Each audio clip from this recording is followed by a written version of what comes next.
have a set of interesting speakers this afternoon, which I'm sure we'll have an interesting conversation. So without much ado, let me try and introduce the panelists to you. Keith, do you want to start, please? Yeah. Hi everyone. I'm Keith. Right now I'm the head of Futures and FX for OCBC Securities. Very happy to be on the panel with very esteemed speakers. So I'm here to learn as well and share hopefully a bit about what I know. Fantastic. Thank you, Keith. Matthew? Hi, good afternoon. My name is Matthew Lompriere. I'm the head of sales for a company called BSO Network. We provide high quality data networks and infrastructure solutions for the financial services industry. So we use technologies such as RF, so microwave and millimeter wave, through to low latency and high performance fiber networks. I also co-chair the FIX Asia Pacific Emerging Technologies and Innovation Work Group as well. Fantastic. Glad to have you on board, Matthew. Thank you. Thank you. Ramesh? Hi, good afternoon. My name is Ramesh. I'm the Chief Technology Officer for Aditya Birla Capital. Happy to be here, with colleagues from different parts of the world. And I hope I also can learn quite a bit from all of you. Thank you. Thank you, Ramesh. And Henry? Well, thank you very much for having me. My name is Henry Arslanian, and really my passion and my focus in life is the future of the financial and industry, and especially the future of money.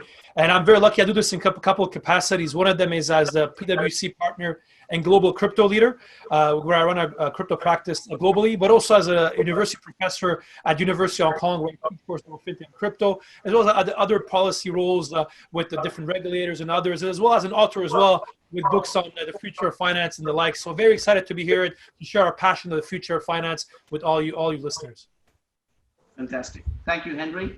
Thank you, everybody. Very glad to have you all on board. As you all know, the panel is on the technology innovation roadmap. Now, there are tons of interesting stuff happening in this space, and we have got about 45 minutes to cover that entire spectrum. So we'll try and pick some interesting topics. The two key ones that we are going to try and cover today are going to be in the space of DLT, which is talk of town, and also crypto, which is starting to gain a lot of interest, especially in the institutional circles. We will then open up for some questions and anything else the panelists want to add. Right. So with that agenda and what promises to be a very interesting conversation, let me get started. So we first start with crypto, and we have Henry with us over here who has a lot of experience in this space. So let's start with you, Henry. We've seen crypto evolve over the last couple of years. We've seen a lot of interesting developments happen in the retail space, and is starting to grow in the institutional space as well. Would love to hear your thoughts on what's happening in the crypto space, and especially why is it starting to emerge in the institutional space prominently. No, absolutely. Crypto moves very, very fast. I always say that the day anybody tells you they're a crypto expert, you got to run away. I spend 24/7 of my time in the space and have absolutely no idea what's going to happen even 1 month from now, because things are moving so fast. I always tell people, if you want to Friday night, go home, enjoy time with your kids and your family, do not get into crypto. This industry generally never stops from that perspective. So to answer, on that point, there's definitely a lot of institutional interest in the industry becoming institutionalized for the last 12 to 18 months. And this has increased quite a lot. There's a couple of reasons driving this. Number one is really increased regulatory clarity. 2 years ago, the crypto industry was probably the only industry in financial services that was actively lobbying for more regulations.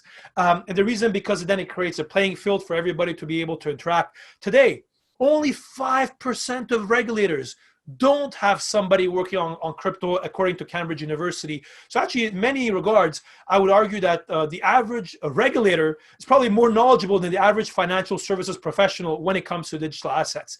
A second thing I think is very important to understand is when it comes to institutional investors, is actually now there's increased institutional offerings in the field of crypto. Not only, for example, a lot of the listed instruments that the people can actually trade, like this on the CME and others, backed and being another one, but also I would argue that there's a lot of now the service providers in the space even the crypto players are now kind of at the standards a lot of institutional investors would expect. Many of them have their SOC 1, SOC 2, many of them are audited by the Big Four and so on and so forth. So the industry has kind of grown up from what it was 2-3 years ago. And last but not least is genuine interest from institutional investors. And you're seeing this not only with kind of some of the hedge funds, the traditional investors, many of you have probably seen in the media news like Paul Tudor Jones, Renaissance Technologies, and others enter the space. But also we're seeing this from a lot of the family office, for example, particularly in Asia, actually, where it's a great opportunity for them to look at what's happening in the world with quantitative easing and others, and the rise of digital currencies.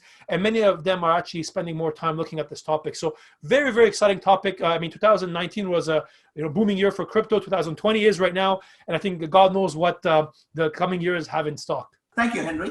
I think you make a very interesting point that regulation in the crypto space is starting to become a little bit more formal, and the emergence of products in the crypto space is what's bringing some of the institutional investors on the table. I would like to get Keith's view from a trading perspective, right? We've seen, like Henry mentioned, CME, CBOT issue crypto futures, and we're seeing emergence of exchanges that are, of credible quality from an institutional space. What are some of the things that you've observed and would like to comment? Yeah, I think Henry is absolutely right. There's been a lot of demand. There's been a lot of investor interest. And no one can claim themselves to be an expert if Henry says he's not an expert, right? So, but all this trading and coming from the sell side, looking at the clients, looking at the trading environment here in Asia, while there was always a deep interest, but there's always the flip side, the dark side of this industry, right? Where there are scams, by the ICOs, the initial coin offerings. There's always, people peddling sale of tokens, cryptocurrencies, but not delivering after taking payment. And so that's where my favorite intermediary comes into place, and that's the exchanges, right? Nirav, coming from listed derivatives, you understand that we work on a model, and we understand and we trust the model of a central counterparty. And with this central counterparty, both sides, the buyer, the seller places the margins. And basically you can trade any, from the very history of derivatives trading on a CCP. You have hog futures, you have orange juice futures, you have pork belly, you have timber, you have gold. And finally, right, you have CME coming out to say, look, if trading these digital assets are so popular, and trading these digital assets or the Bitcoin is so attractive to you, but you do not trust each other. It's no longer about me trusting you, trusting me. And then do you make payment first, or do you collect the delivery of the tokens first? Yeah, I guess we can mediate this. And coming into this space, I think CME, and some exchanges have tried it, CBOE has tried it. Arguably, the more successful one right now is CME. I think they've had some success. I've heard other exchanges, OCBC Securities, we are also a member of SGX. They are considering, in fact, in the consultation paper, they have also asked me for their views. I've given them my views. But there are other considerations, right? Trading on a CCP is not just about the buyer and the seller. It's about also, I guess the regulator also has to look at, is the product right for the man in the street, right? If the product is meant for institutional traders and investors, like Henry mentioned, then I guess there's no real need for a CCP, right? Because it's going to be, I understand the counterparty, I trust him, let's do the deal. A CCP is very important when you're rolling out to the retail markets, right? And the regulators need to protect the retail markets, the retail traders. And so far it's come in quite useful. The only thing that I think, when being consulted by our Singapore regulators, I think the only concern I have is with the volatility in this contract. Is it going to be a suitable investment product for the man in the streets? And that is, it's not really in the scope of the question, but I guess that is a point that I have to raise as well. And there's no easy answer to this. Indeed, Keith. Thank you. And I think some very relevant comments to the extent of some of the mainstream exchanges in the future space starting to come up with contracts and the extent that a contract on an underlying for at least for the future is essentially more of the same. I think from a futures perspective, we're probably looking okay from at least being able to understand crypto futures. But we also understand that for any futures market to develop, the underlying cash market is absolutely essential. And when it comes to the crypto space, the underlying cash market is quite fragmented across a variety of homegrown exchanges to the more industrial grade exchanges starting to emerge. But what I need to understand is what are some of the standards that need to emerge in the crypto cash trading space so that our traders can bring in the cash and the futures to kind of create a tradable, viable tradable product. Matthew, your experience with FIX, I'm sure you'll have kind of considered some of these aspects. Would you like to comment on what do you think are some of the standards that need to emerge in the crypto trading space to make crypto a mainstream trading asset class? Yes, it's a very interesting question. I'm thinking back to some of the comments that both Keith and Henry made there. FIX, through the cryptocurrency working group, are actually working with the industry to pull some standards together and essentially have a gold standard that people can use and trust and believe in. So I think it's very important that when crypto and some of the digital assets started some years ago, and particularly when you're trading across the internet and you're trading on an exchange, I mean, is it a genuine exchange that can be trusted with your investment, or is it two kids in a garage with a server who are basically scamming people? So the actual way this is now turning into much more of an institutionally traded product actually brings a lot of needs for upgrading your infrastructure that you actually use to do that. And that's where I think people like BSO can help, because you really need to know who you're trading with. Anything across the internet is risky, from denial of service attacks or general hacking, and also trust of who you're dealing with. But if you start to use private infrastructure, then you actually know who you're connecting to because you've actually paid to set up that connection. The second thing is on the institutional side, and something that I am seeing quite a lot of demand for now, is actually people realizing there are arbitrage opportunities available on crypto market globally. And we're seeing a lot of people now wanting to buy low latency connections between different crypto exchanges around the world, particularly Tokyo to Dublin, Hong Kong and Virginia, where there are exchanges trading that actually there is an arb opportunity there as well. So I think that's another thing that's going to attract some more institutions to come into this space. So as Henry was saying, 2020 has been an amazing year, and 2021 is going to be even more interesting, I have to say. Absolutely, Matthew. I think everybody is keeping a close eye on the developments in this space. But we've spoken quite a bit about sell side, traders, hedge funds looking at these asset classes. I would like to really try and get Ramesh's point of view from a more of a buy side, asset management space. What is the view in that segment on crypto as a credible asset that you're looking at? Any thoughts on that, Ramesh? So I mean, I'll just give my view on it. Predominantly coming from the retail side, it is a tough question, but I think definitely people have started looking at it. I think as the more and more central banks gets involved in this whole space, I think that is the key thing I'm saying, right? Where does the trust comes from that, right? I think anyone to buy it is going to be, look, what happens if something goes wrong with it? Is there a place where I can go and discuss? Is there rules of the game which are there? I really think it is a combination of what all three of my colleagues have said, right? It is a very fast changing world. It is not having certain set of standards so that all those things can come together. Third is, how do we also explain to people that this is something which they can do? I think that is where I feel the biggest challenge comes from. I think there is a lot of interest in the market. People want to do it.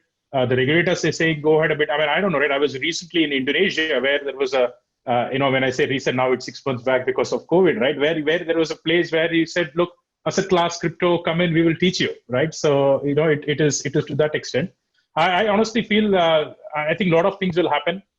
There is genuinely interest. People are looking for alternately what they can do, and might be the whole, as we say, is there the banking system itself, if it's going to go through a fundamental change. And I think crypto is going to play a huge role.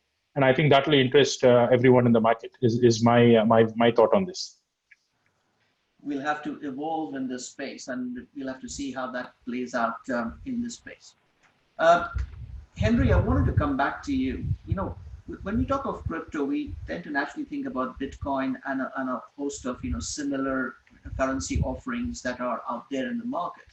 But we're also seeing governments and regulators take an active interest, and especially the central banks coming up with their own digital currency, right? To some extent, they are going to play a role in parallel to the crypto space. In some cases, they are going to be the currency or the underlying of preference. What are some of your thoughts in terms of where CBDCs come into play here, and what will it take to get them into the institutional trading space?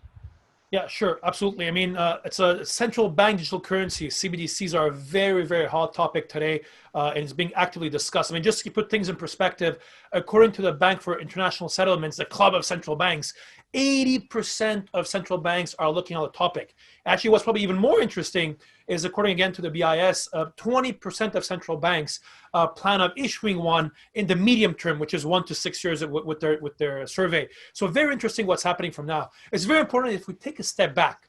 If today you're a central banker and you love Bitcoin, I mean, you're crazy.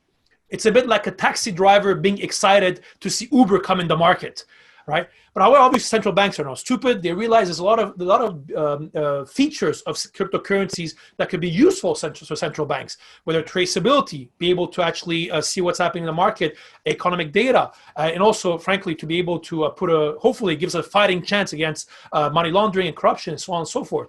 So I think it's very interesting. There's been a lot of discussions. The big catalyst in the space. This has been discussed for a couple of years. China, for example, the PBOC has been looking at this since 2014. The big catalyst happened a summer ago in June 2019 when Facebook's Libra was announced. And since then, you really saw the interest of this from central banks around the world really increase. A couple of things I think we need to look at. There's two types of central bank digital currencies. The first one is wholesale CBDC. Wholesale CBDC, which is basically CBDC between the central bank and the different member banks that are involved. For the average person, they don't see this. This happens behind the scenes. They don't interact with it. What probably will have a bigger impact for all your listeners, for central banks and for commercial banks and the likes, is retail CBDC, which is basically kind of the third form of central bank money. Today, we have cash money, which is central bank issued. There's a reserve that the bank has at the central bank. And the CBDC could potentially be a third form of money, central bank money. And that's very, very interesting because it creates a lot of considerations. For example, for banks, I'll give you two examples. One of them is today, if I don't trust the banking system at all, I can go to an ATM, try to withdraw as much money as I can and store it physically in my apartment. But as we know, there's risk with that, how you secure it, how you take it out. I mean, there's physical limitations to it. However, if I'm doing this with a CBDC, I could pretty much, withdraw as much as I want. And this could accelerate a bank run in the event of a crisis. Second thing is also for banks is the impact on funding, treasury. Today, when I leave my money at a bank with good old fractional banking, the bank is able to use this money and do other activities and generate revenues and profits. Whereas obviously, if I'm keeping my money in a CBDC wallet, this is capital that the bank does not have. So this has a lot of repercussions, and this is why it really opens the door opportunities. I mean, I'll give you one example, is actually CBDCs are what we call programmable money. So in theory, I could embed the interest rate within the currency directly. So think about how right now a central bank buys assets to be able to, when they do quantitative easing, actually when it comes to an issue like a programmable money, literally you have the ability to do it at a direct level. So super exciting what's happening with CBDCs. The big country to watch here is what's happening in China with their DCP. China is easily 2-3 years ahead of the rest of the world. Other countries to watch is the UK that come out with a big consultation. What's happening potentially in the US as well. There's a private initiative on this right now. There's some interest from the Fed, but also what's happening with different emerging markets. Literally what you're seeing from Cambodia to Bahamas to the Eastern Caribbean, a lot of exciting developments in the space. So watch the space. Fantastic, Henry. But before I move on, I just wanted to touch on something that Matthew touched on from a security perspective, right? One of the things that has happened in the last couple of years is, the amount of the scams and stuff that we have seen has really eroded confidence of the general population in the crypto space. And, security is a very big component of that. If I can, Matthew, just ask you to briefly touch on, what are some of the things, 2 or 3 things maybe, that you think we need to see happen in the security around the crypto space for, confidence to come back, both in the retail and the institutional segment? Yes, it's a great point. So I think there's a couple of things. I think the standards around trading really need to be there. You need to understand who you are trading with, and it's every step of the way through the trade. So is the matching engine a secure and proper matching engine that you're using? Is the custody and the settlement service a quality one? And there was the story a little while ago of a gentleman who allegedly passed away holding keys to his custody encryption device, meaning that no one could actually get their digital assets out of it. I know it's a while ago now, but we need to make sure that kind of thing can't happen again. And when you're trading with these counterparties, be they other trading firms or the exchange themselves, you need to make sure that all these institutions, all these players all the way through are quality individuals and quality organizations. And that's where the infrastructure is very important, but also where the standards from people like FIX. So making sure that the exchanges are FIX compliant and making sure that they are abiding by the guidelines that FIX has written, I think is really, really important. Couldn't agree more, Matthew. Thank you. So if I can now just take us a little beyond crypto and trading and spend some time focusing on what's happening in the post-trade space and the optimizations and efficiencies that we inevitably all kind of have to focus on as well, in addition to our trading. Now, of course, the big development that we have seen over the last year or two is in the distributed ledger technology, right? I mean, not a day goes by when we don't hear something new or somebody trying something in that space. And there's a lot of work that's going on in that space. I wanted to get the panel's thoughts on, what are you seeing in the DLT space? And, I think more importantly, apart from experimenting, what do you think is happening in terms of bringing DLT mainstream into the trading space, right? So I don't know who wants to start. Maybe Keith, I'll pick on you again. But if you can start by your thoughts on DLT and where do you think that's going? Yeah, I mean, really on the DLT space, everyone is talking about it. It's supposed to be the promise of, the new way trades are matched, trades are settled, supposed to be safer. But now hearing what Matthew has said, I don't know about that, but it's supposed to be safer. It's supposed to be practically unhackable. It's supposed to take the focus away from someone maintaining a single ledger and then everyone partakes in this distributed ledger technology. Everyone maintains their own books. So it's clear there's less possibility of fraud. For me personally, I must say I've not really seen a very strong case that's being implemented and widely adopted. And I could be wrong, right? I mean, there are several experts on the panel, and I hope to be corrected. I think the promise is great. I've seen exchanges last year in WFE, the World Federation of Exchanges conference in Singapore. It was being talked about. I think more and more exchanges are looking at using that. I do think that it is not a one-size-fits-all. Right. I mean, moving from the traditional way of settlement, post-trade matching, obviously there was a real need to make sure that trades are reconciled, matched, and done properly in an efficient manner. So is DLT the answer, right? I guess that's what Nirav is asking. And I think there's no clear answer. Why do I say that, right? I think the main issue with having DLT for post-trade matching really is the speed. I know that and Henry would share again about developments. Now there are quicker ways of doing DLT. But the very premise of having everyone update their ledger when a single change is being made, when a single bid and offer is being changed, it is not going to be very efficient for high frequency trading. If you ask the XTX, you ask the jump trading, sure, they are very happy to be market makers and liquidity providers for cryptocurrencies. But if you ask them, hey, if all exchanges are now being settled and be utilizing DLT, I wouldn't be too sure they're going to be very happy about it. Why? Because DLT by itself acts as a speed bump, right? In the past, in the old traditional co-location engine matching, server engine matching kind of systems, they can win the race by being co-located with exchange. They can approach Matthew and say, hey, I want a certain place in the server. I will pay more to get faster access. I want to make sure my price API, my price API, my order API, I want the lowest latency possible. Now, taking on DLT would really literally mean a speed bump, because now before you make the next move, hang on, right? Let everyone else make the change on their ledger, so we know exactly where the market is, what is being traded, before you execute the next order.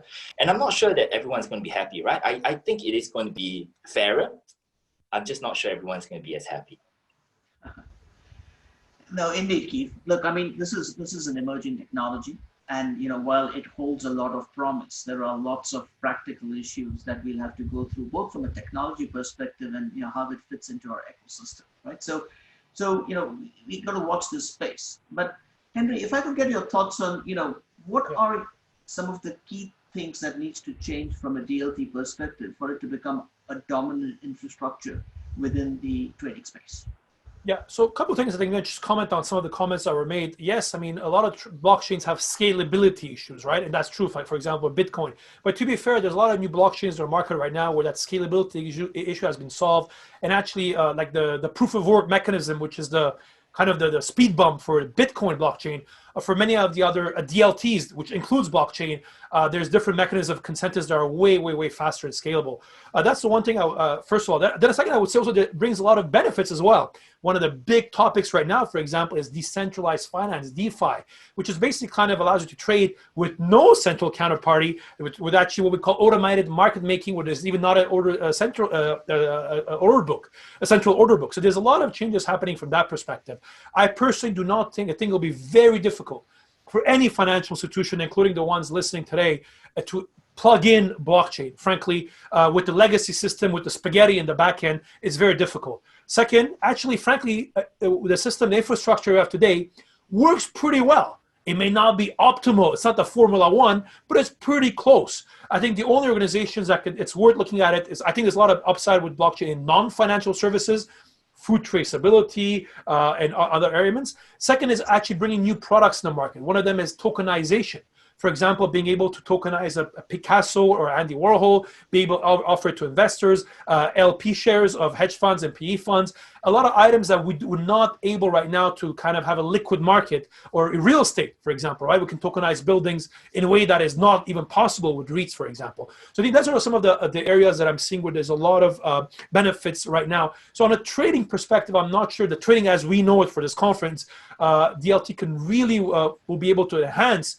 But I think there's a lot of opportunities, especially for organizations that have no legacy. And frankly, for the whole new asset class that is crypto, that, it kind of has its own rails of its own anyway. So I think that's not an issue from that perspective. Absolutely. I think Henry, you're right. I think the understanding will have to evolve and the infrastructure will have to evolve. And we'll have to see, to what extent we can apply it in the trading space, and, to what extent we then use it largely as a back office or a post-trade settlement infrastructure, right? But Matthew, if I can get your thoughts, infrastructure is going to be key. Do you see DLT infrastructure evolving, or what do you see needs to happen in that space for industry-wide adoption of DLT? Yes, so Things are going to have to change. For those who understand network design, when you've got a central counterparty and everyone around the outside, we tend to call that a hub and spoke design. And what Henry was then talking about then with no central counterparty or central exchange, you then have an any-to-any network. So you are going to have to redesign the way that you implement these trading networks between parties. There's no doubt about that. I absolutely agree with the comments that have been made that DLT is probably not the right technology for trading for all the reasons that Keith and Henry have mentioned. On the other non-finance areas, anything, and I know Henry's mentioned them, but anything that involves a ledger of information, be it land, marriages, health information, ID, when there's such a migrant crisis going on at the moment, to be able to prove your ID by having a blockchain identifier, I think will be hugely beneficial. I think the other thing is that some of the exchanges are looking at, as we know, particularly in Asia, looking at DLT for their payments and settlements networks. I think that actually might open up new areas of business for the exchanges as well. So if they are connected to all the member firms and the listed companies, say in Australia or in Hong Kong, and they've got their DLT technology out there, what else could they actually be using that for? And could that new infrastructure actually be used for other services that are not particularly related to trading or settlements? So I think that it is an interesting time moving forward with DLT. I have heard some people at conferences call it a technology looking for a solution. I don't buy that. I don't believe it is. I think there are real use cases for DLT, but I just don't believe it's trading right now. Thank you, Matthew. We heard Henry say earlier and touch a bit on tokenization, and that is a way to break an asset class into smaller tradable parcels, which apart from institutional trading would certainly have a lot of appeal in the retail space as well. So Ramesh, some thoughts on looking at wearing your lens of a buy-side retail player. Where do you see DLT having an impact in terms of both the products you offer as well as the way you manage your side of the business? I think might be in 15 minutes my mind has changed, right? Because all my panelists saying that, look, this is not going to happen, looks like DLT will happen. Okay, because every time we say that this will not happen, we have seen in the world it happens, right? I think definite use cases we are seeing in insurance, health insurance, medical records, pharmaceutical, that whole suite. And even if you see, because of this whole COVID, when we a lot of time talk about digitization, okay, without how do you issue an insurance to someone who has not been to a doctor, who has certain kind of records with him, but ultimately you need to issue him a policy. There's a huge use case going around it. The biggest challenge we see in that is fraud, right? Because if it is going to be a paper, scanned, send it to me, I can write whatever on that and say that, look, I'm healthy, not healthy, etc. So I think, but then if you are going to have an underlying technology like DLT helping it, that's going to be a super use case, in terms of not tampering my records, having the complete, complete sequence of events. So I think there is a great view on the health insurance space. Second, I think is on the whole thing on identity management. Again, this goes back to now we need to transact, we need to do a lot of things, without being physically in some space, right? I mean, even if you see some of the KYC technologies today, it is all, you come before a camera, raise your hand and all those things. Yeah, that's fine, right? But then you need to go beyond that so that, someone needs to know that, okay, it's really Ramesh, this is how he has done. And there is a track to it, right? So I think that is another space where I feel there is going to be a significant thing in DLT.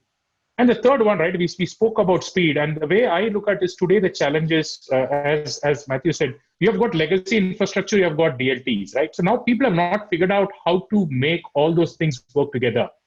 But if you imagine a world where it is only DLT, might be the concept of speed itself will be redefined, right? Because there, that milliseconds, it does not matter because it is not going to matter for anyone, right? But then suddenly it gives you a significant opportunity in terms of securing it, knowing exactly where it comes from.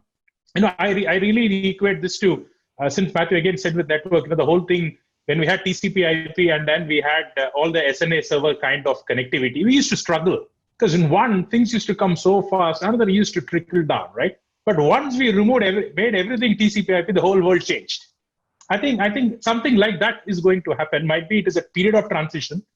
I'm really betting it on in the next 5-10 years. This will change the world, and it is a good opportunity for banks also to get their legacy system once and for all and go to something really new and which works in a much efficient way. Those are the few thoughts which comes to my mind, and I think I'm going to I would say read a lot and experiment more to lead the space, because I think something is going to happen in the next 5 years. I'm glad, Ramesh, you feel that way after hearing the other panelists, and I hope our audience are feeling, similar, taking away their own views. But, I just wanted to touch on one final point on this before we move on is, DLT, apart from the promise of, speed and efficiency and the ability to, remove the need for a trusted third party, also has promise of being able to do something fundamentally different to what otherwise traditional technologies allow, right? And again, Henry touched on this briefly when he said that, the ability to embed the interest component right within the cryptocurrency itself, right? You would struggle to do that with conventional technology. DLT and stuff like that is probably in the space of smart contracts is what needs to evolve before kind of we get there. So Henry, a few thoughts on, what apart from DLT as an infrastructure, what are some of the things we are seeing in the DLT space that kind of, smart contracts, et cetera, that promises to completely radicalize the way we look at assets in the conventional sense? Oh, it's an interesting question. I mean, I think there's a lot of, when I look at DLT, the potential is obviously there's a lot of things we can do. I mean, what I'm watching right now, right, the big elements I'm watching in the broader DLT space, to call it like that, is, for example, what's happening with stable coins, which is a digital currency backed one-to-one by fiat currency. Why this is useful, especially in the field of cross-border payment.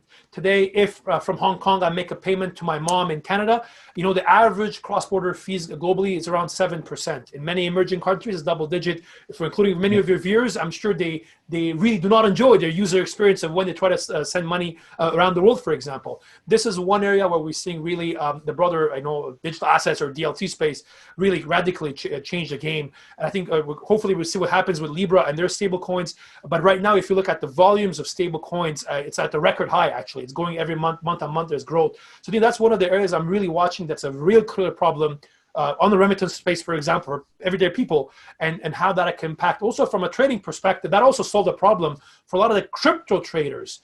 In a traditional world, a trader, you can buy treasuries, T-bills when the markets are choppy to park your assets. Stable coins are being used for the same purpose right now as well. Whenever crypto markets are choppy, they can go into stable coins and come back as well. So I think it's very interesting for what's happening from that perspective. And otherwise, frankly, I think what's happening with the broader CBDC space, like we discussed, with tokenization right now, the crypto industry coming up, there's a lot of opportunities. The one challenge that I'm seeing right now is actually a human behavioral challenge. So before Ramesh was mentioning the banks, frankly, even you look at DLT, there's a lot of good POCs, there's great experimentation.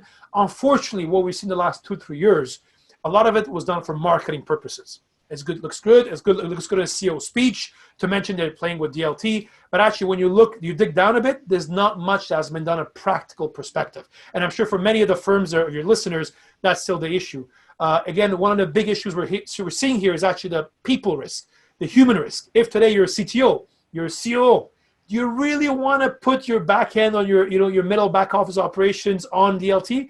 I mean, we all know how these migrations work and these big transformation projects works. So actually one of the big challenges I see, especially in this environment, is actually the people. Very interesting. And again, one of those topics that we could spend an entire panel talking on.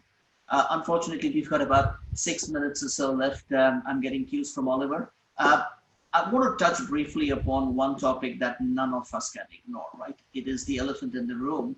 It is the situation we find ourselves with COVID going on, right? And look at us, if somebody would have told us at the last FOW that the next panel would be all done virtually online without being able to even, shake hands, we would have all laughed him out of the room. But, here we are doing a panel, on a remote basis.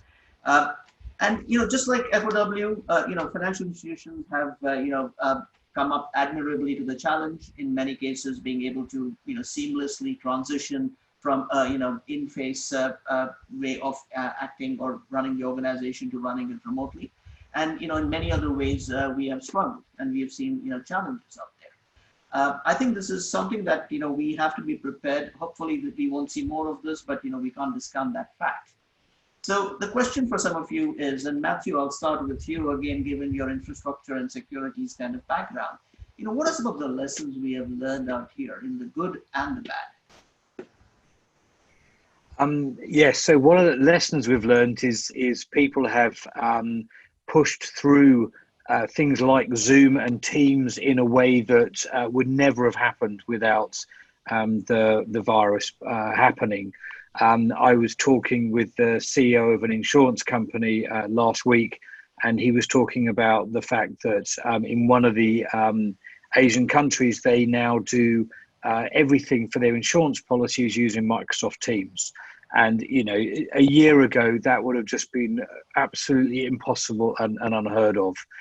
I think the other thing, particularly on the trading side, is with people now trading from home, again, it's very country specific. So in Hong Kong, people are very happy to go back to the office.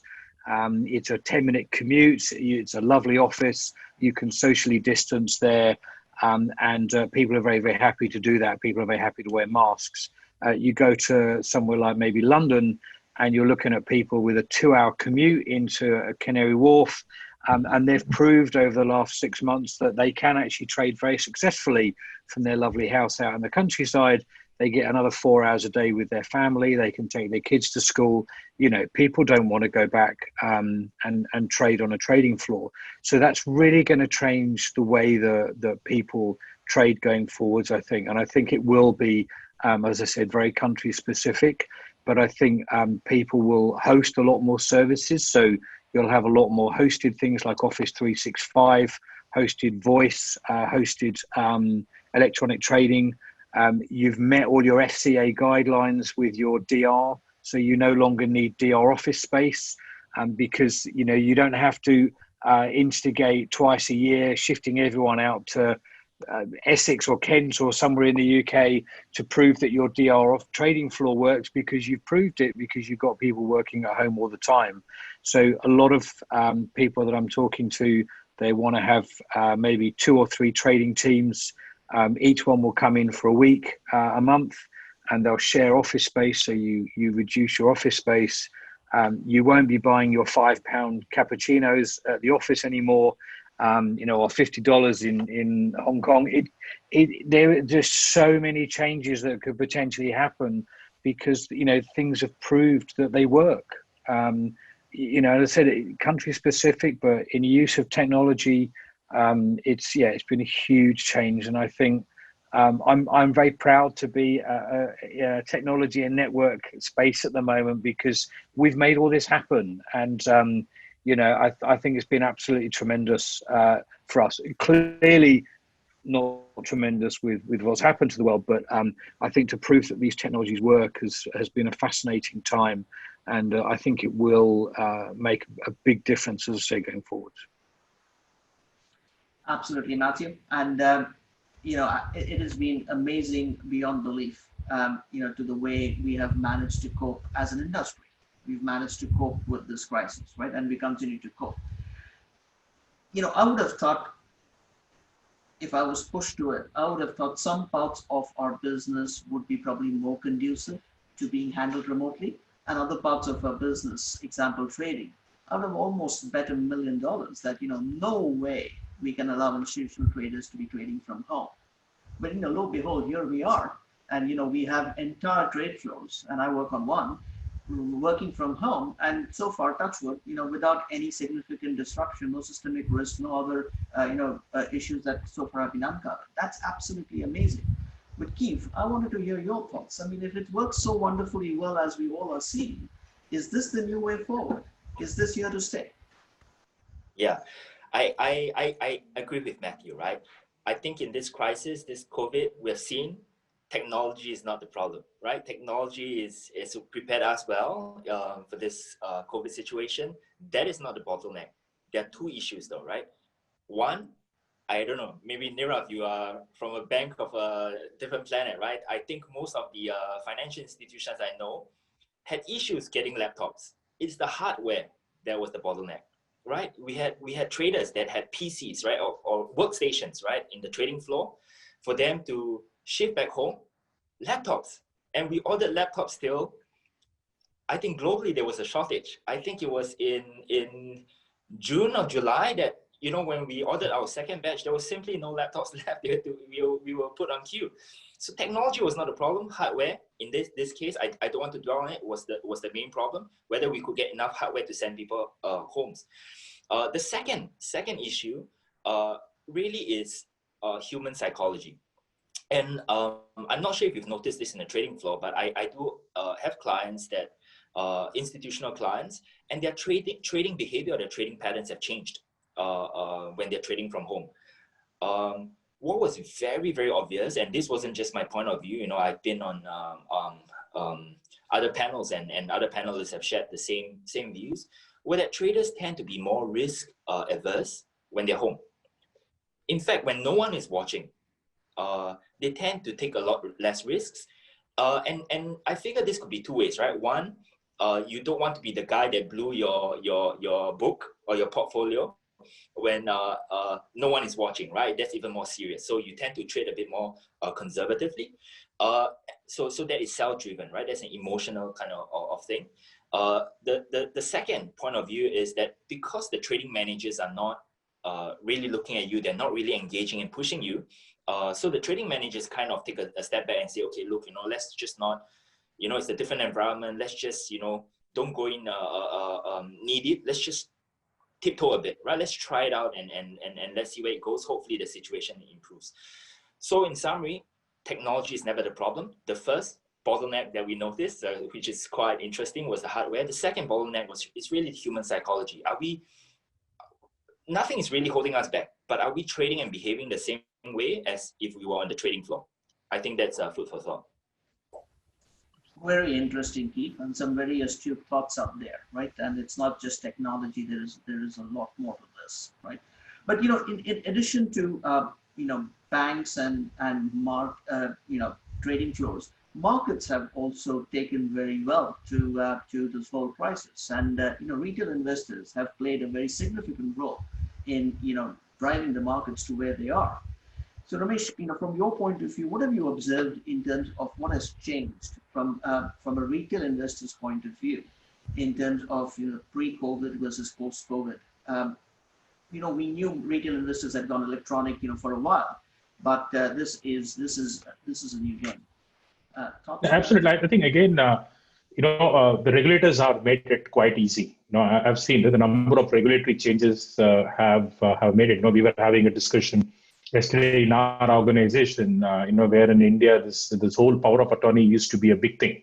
It needs to be done in paper, signed, send someone out. Now, essentially, the central bank came and said, "No, press this button, done, electronically done, go on and trade." Right? That's number one.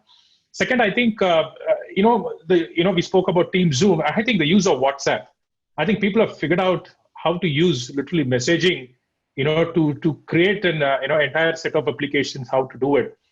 And we also truly believe voice is going to play a huge important role in the next 2 to 3 years in terms of most of the financial services, including trading. And this is also given time for a lot of people who are never, investors, retail investors, to come and say how all these things work, figure out themselves, because everything is there. Previously, otherwise, many of the retail small investors, these are all very sophisticated things. They were not getting into the whole space itself. Now, I think those things are changing, and I think purely from an institutional investor, I think the biggest change for them is now I think most of them are working in 2 screens instead of 6. That I think I've seen traders don't have 6 screens anymore to do. So I think I'll agree with Steve. I think it's really a lot to do with the whole psychology of how this is going to play out, how people will do. But net, I'm just seeing that it is giving people to do their own research, do well, collaborate, and then get what they wanted to do. And I think that is fascinating, because without this, I really don't think a lot of changes would have been implemented. and we would have been still stuck in the same way of doing trading. That I think is fascinating for me. Indeed, Ramesh. I think, this has been a great experiment. And I think in a couple of, months or years, when we look down at this, we will find that, this has accelerated what we always thought we would do, but has, brought it fast forward into the present from the future, right? But now that, organizations have tasted blood and they know that this works, as Steve was alluding to earlier, it's going to change the psychology of the employees, it's going to change the way teams interact. There is a lot of change that's going to come about as we make this BAU from what is essentially right now an exception management code. And our teams and our employees will have to reskill to deal with this new way of working. Any thoughts on what are some of those things that you want to leave the audience with as your parting thoughts? Henry, if I can start with you. Well, sure. I mean, I think if we look at the glass half full, there's been some good things with COVID. For example, when I look at the broader future of finance, future of money topics you mentioned, people don't want to touch paper money anymore. That's really accelerated digital payments. The fact that the US IRS has to send 100 million checks by post to the people who need it the most, and really increase the conversation on central bank digital currencies, for example. The fact we have record quantitative easing has made people question how come we're just able to print money and actually reflect about some assets like Bitcoin and others that are kind of a fixed supply. So I think there's a lot of, from that perspective, if I put my professor hat on, I'm very excited that there's more interest on this topic. What really kind of bothers me though, and exactly touches the point you guys mentioned, I'm just worried that this really kind of separated even more kind of the haves and the have-nots. I mean, you mentioned technology, we can all work from home. This is, if you have computers at home, you have a stable internet, and you have these options, right? Which I think we have to be acknowledged. This is not available to everybody. And, in many countries, this was not an option to give kids, for example, access to this. My kids, for example, we have a private tutor comes in, they do the classes via Zoom, but I know this is not something that is available to everyone. So I think, I remember back in Canada, we had this issue with kids in the summer, where the kids with money would go to summer camp, go canoeing, learn space camp, learn all these nice science stuff in the summer, but the ones didn't were stuck home watching TV.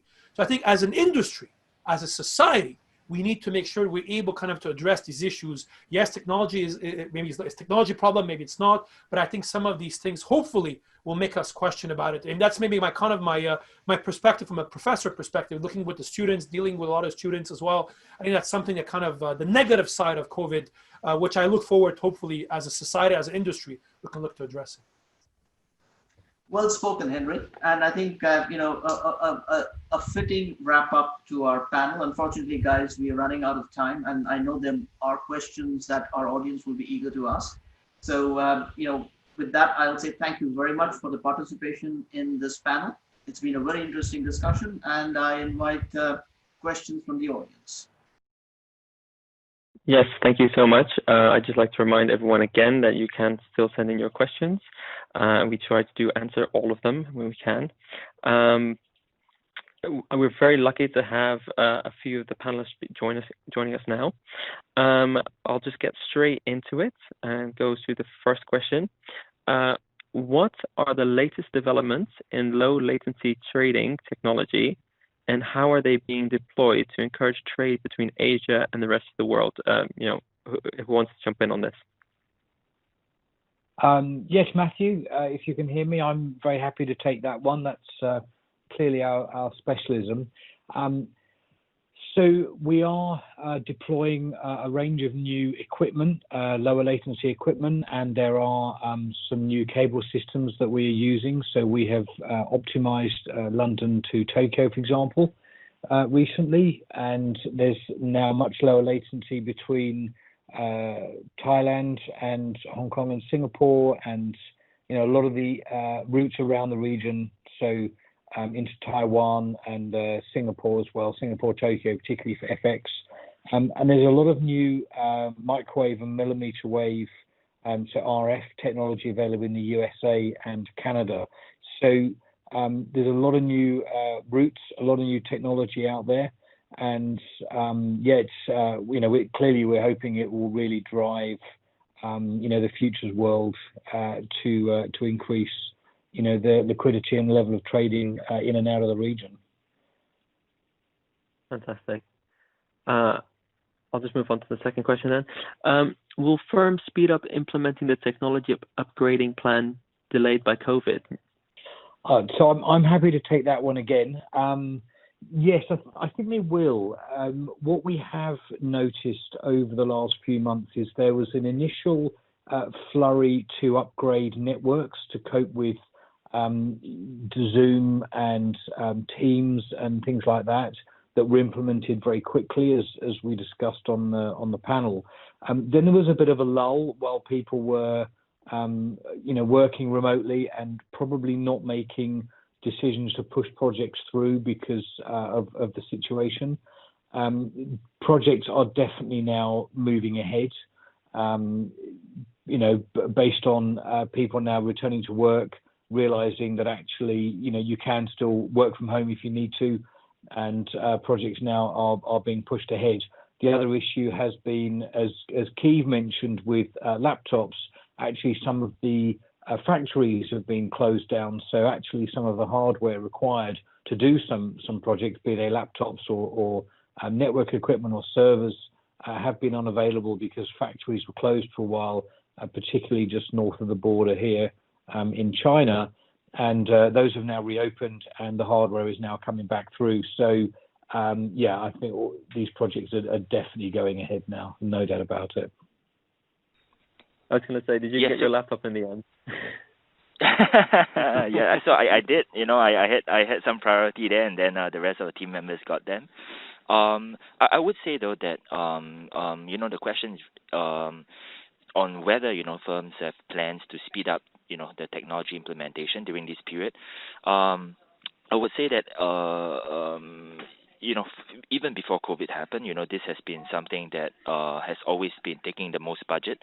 Tech investment. I think most top firms have always prioritized that.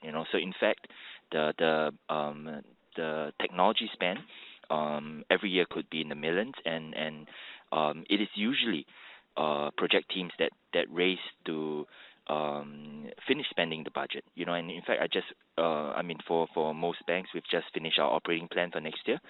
And some teams are feeling a bit stressed out this year because the budget to finish the operating spend for technology this year cannot or may not be able to complete in time, simply because there were a lot of teams working at home.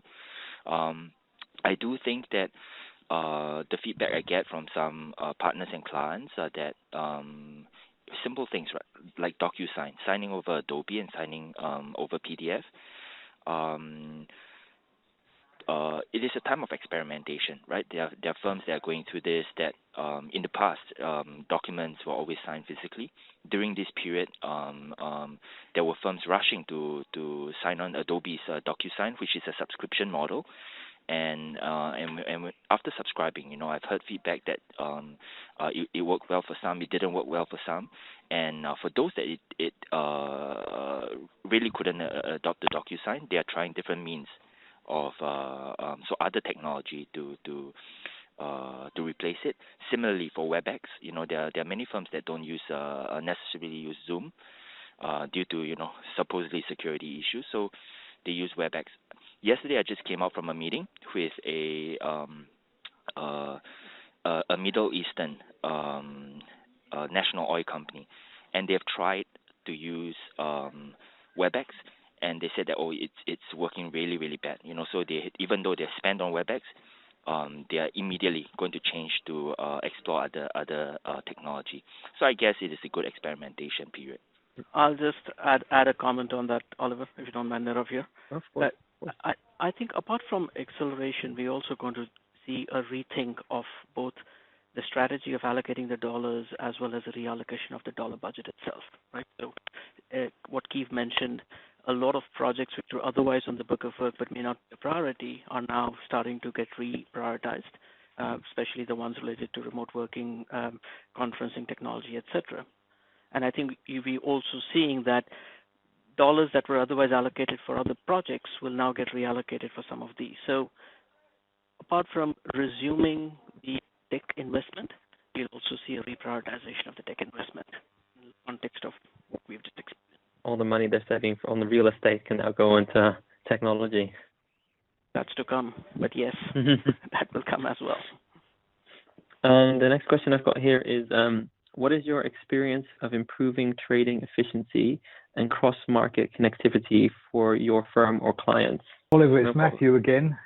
Yeah. I mean, I can comment that it's not for my firm, but we are certainly at BSO we are providing a lot of connectivity for cross-market trading, and we have seen a big uptake in that this year, particularly across Asia as new markets come online and products move around. So you've got MSCI now listed in Hong Kong, for example, and some firms are taking advantage of that. And there's stuff going on up in Thailand, and people are taking advantage of that. There's a lot of new stuff happening with cryptos, and there's a lot of firms that are now taking advantage of the crypto exchanges becoming more institutionalized, as we talked about. So I can't answer on behalf of my specific firm, but certainly there's a lot of changes going on in the way people trade across the region right now, for sure. Yeah, and it kind of leads on to actually my final question here, which is, what do you see the next wave of technology evolution for trading? I mean, we talked about crypto and DLT, but like, what do you guys see in the future? Is it something that we see on the horizon that's going to completely revolutionize everything, or? Oh, this is Keith here. I think that's anyone's guess, right? I think that's looking into the crystal ball, and I wish I had an answer. I don't. In fact, while we in the past hour we've talked about DLT, we've talked about blockchain. There are people who have said that with the slow, seemingly slow real use cases of this technology, one other technology has come up really fast, and that's quantum computing. I'm not an expert, but there are people who say that with quantum computing coming to play and machines that are no longer just a discrete 1 and 0, but in every state there is a range of possibilities. And with that kind of computing power and possibility, it could be that we could totally leapfrog the entire blockchain and DLT infrastructure and technology. So trading, if anything, because I've seen, at least from what I've seen, blockchain has been quite slow in trading, as for the reasons I've mentioned earlier. Quantum computing can come into play and totally revolutionize the way we place trades, the way we match trades, the way we get information across the globe. Yeah, it's Matthew. I'll just dive in as well. Look, I completely agree. I think we've already seen bots and people using machine learning to enhance the way they trade. I think AI is definitely going to make a difference, and with the quantum computing that Keys mentioned, I think that would be the next revolution of trading, I would say. The other thing is just the enormous sources of data there is out there today, and actually how do we revolutionize the way that we use all this data, from satellite information around heat of copper smelting plants that are forecasting the future price of copper, to actually getting into the machine learning and then getting into the AI and the quantum computing. I think that will be the future for sure. There's no doubt about it. And the data's out there. It's just how do we actually analyze that and get the best value out of it to really drive this new wave of trading. One last question. Are we likely to see real technology-led disruption in capital markets rather than the same institutional participants doing the same functions better, i.e. technical disruption similar to what we're seeing in retail? It's Matthew again. Yeah, I would say it's coming back to the AI and machine learning again, and the quantum computing. I mean, that will make a real difference to the way people trade. There's no doubt about it. So I don't think it'll be the same people doing it better. I think you'll get some super smart new companies coming in and disrupting in the way that Amazon has disrupted retail. Probably someone that we've never heard of will come up with something that really changes the way we're trading. And we're seeing that start in the crypto world. I know we discussed it on the panel, but some of the crypto traders that are now becoming more institutionalized, they're starting to trade in new and exciting ways. And I think that there will be newcomers into this market with some super smart ideas that will be very disruptive going forwards for sure. If I knew who they were, I'd be buying shares in them. Unfortunately, I don't. Where's Keith's crystal ball when we need it? Okay. Absolutely. Well, I'd like to thank you all so much for your time. This is the end of this panel.